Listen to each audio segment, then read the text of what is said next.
A MP continua surtindo efeitos, mas o seu prazo fica suspenso. Só isso com relação a prazo? Não. Agora presta atenção que você é obrigado a ler em casa. Ó. Prazo é importante vocês lerem o parágrafo 3º do artigo 62, parágrafo 6º também do artigo 62, parágrafo 7º também do artigo 62. Ok? Importante. O resumo é isso que eu estou falando para vocês. Ok? Prazo, 60 dias, prorrogar-se mais 60. Total de 120 dias. Para as novas MPs. Presta atenção. Meus caros, posso aproveitar o prazo de recesso? Sim, vai ser aproveitado o prazo de recesso. A MP, então, pode viger por mais de 120 dias? Pode. Se for aproveitado o prazo de recesso, a MP pode viger por mais de 120 dias, porque durante o recesso o prazo fica suspenso, mas ela continua surtindo efeitos. Tranquilo? Só isso? Não. Se ouvirem falar em prazo de trancamento de pauta ou regime de urgência, prazo de trancamento de pauta ou regime de urgência, significa o quê? Pessoal, a MP, ela nasce para ser convertida em lei ordinária. Junto comigo. A MP nasce para ser convertida em lei ordinária. Meus caros, essa transformação da MP em lei ordinária, se o caso de relevância e urgência, deveria transcorrer em até 45 dias nas duas casas. Então, em 45 dias, lembrando que esses 45 dias estão dentro dos primeiros 60 dias. Então, trancou a pauta, significa o quê? Que o projeto de conversão da MP em lei ordinária ficou parado, ou na Câmara dos Deputados, ou no Senado. Na casa em que estiver parado, não se vota mais nada, a não ser a aprovação ou a rejeição da medida provisória. Muito bem.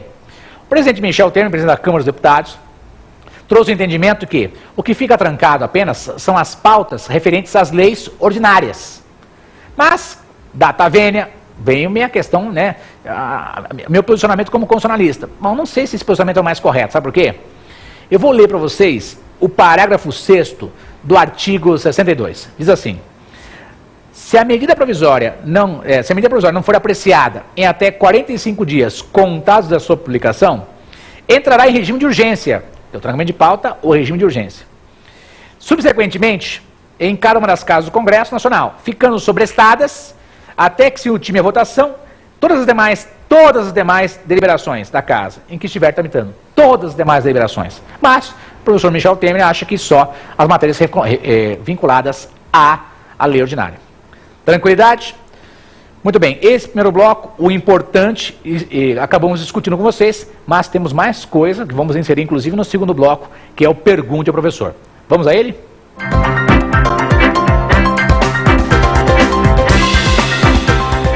Meus amigos, chegamos ao segundo bloco, que é o Pergunte ao Professor. Perguntas feitas sobre o tema que nós discorremos. Então, vamos enfrentar a primeira pergunta. Vamos lá. Professor, quais são os requisitos de uma medida provisória? Meus amigos, questão recorrente de prova. Quais são os requisitos? Aqui entre nós, os requisitos são a relevância e a urgência. Então, numa prova da ordem ou em concursos públicos, são requisitos necessários para a edição da medida provisória. Relevância e urgência. Como eu disse no primeiro bloco, o que é relevante e urgente? Nós, da comunidade jurídica, ficamos aguardando a justificativa do presidente da República através da sua Casa Civil. Tá? Porque, aqui entre nós, já houve medida provisória que foi rejeitada porque não havia relevância e urgência. Vamos dar um exemplo para vocês pensarem. Meus caros, será que é relevante e urgência eu transformar uma Secretaria Nacional em Ministério?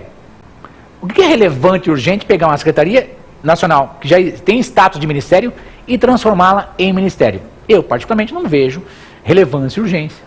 Mas, vamos ter que ver, o presidente vai lá, tem que justificar. Aqui entre nós, o Congresso Nacional já rejeitou, em especial, o Senado, nas votações do Senado, medida provisória porque não tinha relevância e urgência.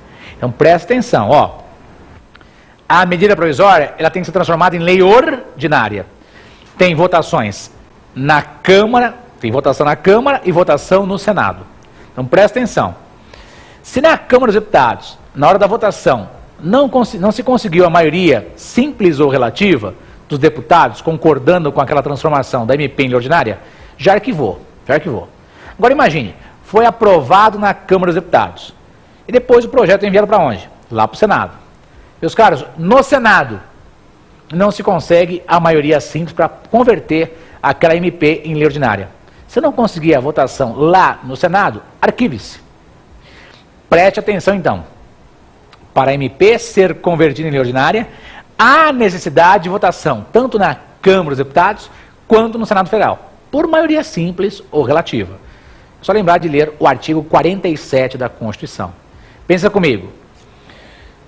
Requisitos da medida provisória: relevância e urgência. Quem vai apreciar isso posteriormente? A Câmara e o Senado. Então pode ser rejeitado tanto na Câmara quanto no Senado.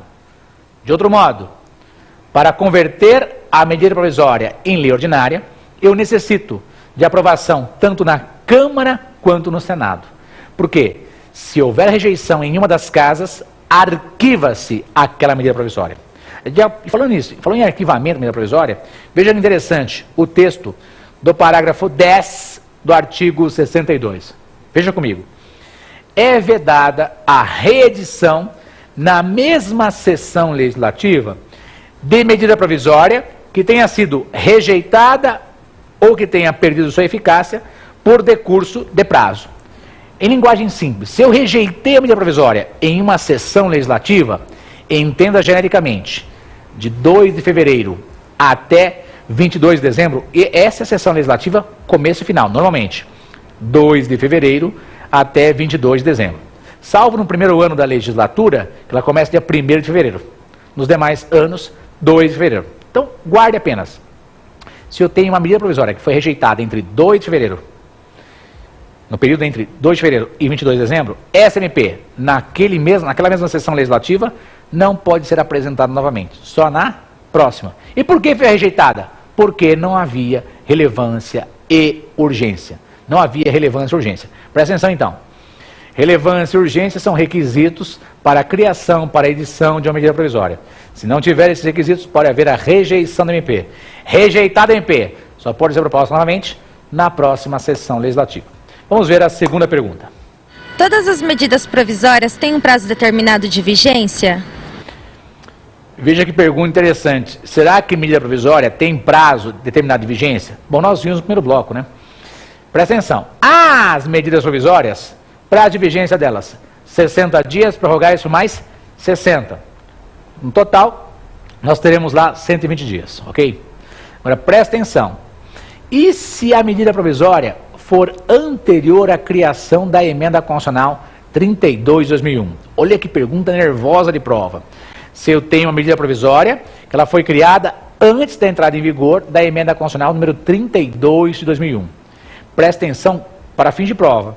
Eu vou ler para vocês o artigo 2º, presta atenção, o artigo 2º da emenda constitucional número 32 de 2001. O que está dito no artigo 2º da emenda?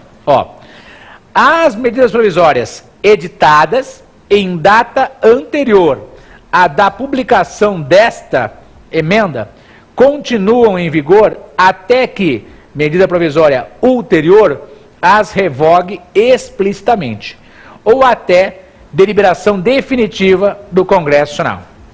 Meus amigos, de modo bem mais simples, mas presta atenção aqui para mim. Olha, meus caros, as medidas provisórias que existiam, que vigiam até 11 de setembro de 2001, vou repetir, as medidas provisórias que existiam, que vigiam, olha a data, até 11 de setembro de 2001, lembra dos aviões lá nas torres americanas, etc.? Nessa data entrou em vigor essa emenda constitucional 32. Tranquilo? Ela foi publicada dia 12, mas era a emenda constitucional 32, né, diz lá no seu texto, as medidas provisórias que existiam à data anterior à publicação dessa emenda, entenda, 11 de setembro de 2001, não tem prazo. Vou repetir mais uma vez. As medidas provisórias que existiam até 11 de setembro de 2001 não tem prazo. Como já caiu em prova? É como se lei fossem. Presta atenção. Caiu numa prova da ordem em concurso. Medida provisória de 10 de setembro de 2001. Essa MP não tem prazo para ser convertida. É como se lei fossem. Ok? É como se fosse uma lei ordinária normal. O que poderia ocorrer? Vem comigo. O Congresso poderia rejeitar a medida provisória. nós sabemos se o Congresso vai rejeitar